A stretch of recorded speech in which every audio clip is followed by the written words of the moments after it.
Perkenalkan, nama saya Rega Martinus dari kelas 12 IPS 1. Di sini saya akan memberikan penjelasan tentang ketimpangan sosial.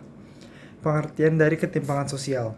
Ketimpangan sosial merupakan keadaan di mana terjadi kesenjangan, ketimpangan, atau ketidaksamaan akses untuk memanfaatkan sumber daya yang ada. Secara umum, ketimpangan sosial artinya tidak seimbang atau adanya jarak yang terjadi di tengah masyarakat.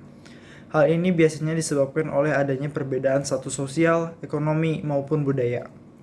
Salah satu penyebab ketimpangan sosial karena adanya hambatan untuk mengakses kehidupan yang lebih layak dan tidak memperoleh kesempatan yang sama dengan kelompok lainnya. Faktor penyebab ketimpangan sosial terbagi menjadi dua, yaitu yang pertama, faktor internal. Faktor ini terjadi dari rendahnya kualitas sumber daya manusia karena tingkat pendidikan yang kurang maksimal dan budaya kemiskinan. Budaya kemiskinan adalah sikap putus asa, pasrah, apatis, dan tidak yakin dengan masa depannya. Sikap tersebut karena masyarakat tidak berdaya secara ekonomi dan kekuasaan. Para orang golongan atas seakan-akan tidak mampu memberikan sikap optimis, justru membiarkan yang miskin semakin miskin, yang kaya menjadi kaya. Faktor yang kedua, faktor eksternal.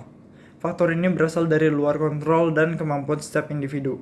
Misalnya birokrasi atau kebijakan pemerintah yang membatasi akses seseorang. Pembatasan tersebut menyebabkan kesenjangan sosial karena ada sistem yang menghambatnya. Faktor internal dan eksternal hanya menjadi dasar adanya kesenjangan sosial. Bisa saja ada orang yang terlahir tidak mampu namun bisa bekerja keras dan memperbaiki taraf hidupnya menjadi mampu.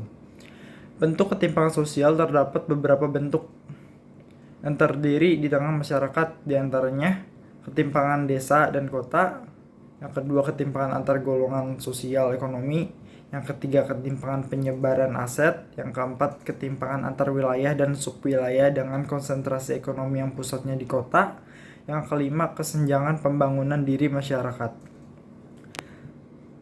Beberapa akibat ketimpangan sosial secara umum diantaranya, yang pertama, kriminalitas. Kriminalitas atau kejahatan yang terjadi sebagai bentuk tingkah laku yang merugikan individu lain dan masyarakat. Dalam buku pengantar sosiologi hukum, karya Sujono Sukamto, tindakan kriminal disebabkan oleh adanya suatu kondisi dan proses sosial yang menghasilkan perilaku lainnya. Misalnya proses imitasi, persaingan, pertentangan kebudayaan, dan lainnya. Yang kedua, kemiskinan. Suatu kondisi di mana individu tidak mampu memelihara dirinya sesuai dengan taraf kehidupan kelompok. Selain itu, tidak mampu memanfaatkan tenaga fisik maupun mental dalam kelompok. Kemiskinan sendiri diakibatkan oleh ketimpangan desa dan kota yang merupakan suatu implikasi strategi pembangunan bias kota. Yang ketiga, turunnya moral. Pemerosotan moral akibat dari suatu ketimpangan sosial yang tidak hanya dirasakan oleh kelompok yang kurang mampu saja, tetapi juga masyarakat yang mampu. Hal ini terjadi karena tumbuh dan berkembangnya sikap individualisme dan materialistis. Sekian dari saya mengenai materi ketimpangan sosial. Jika ada salah kata, mohon dimaafkan. Terima kasih.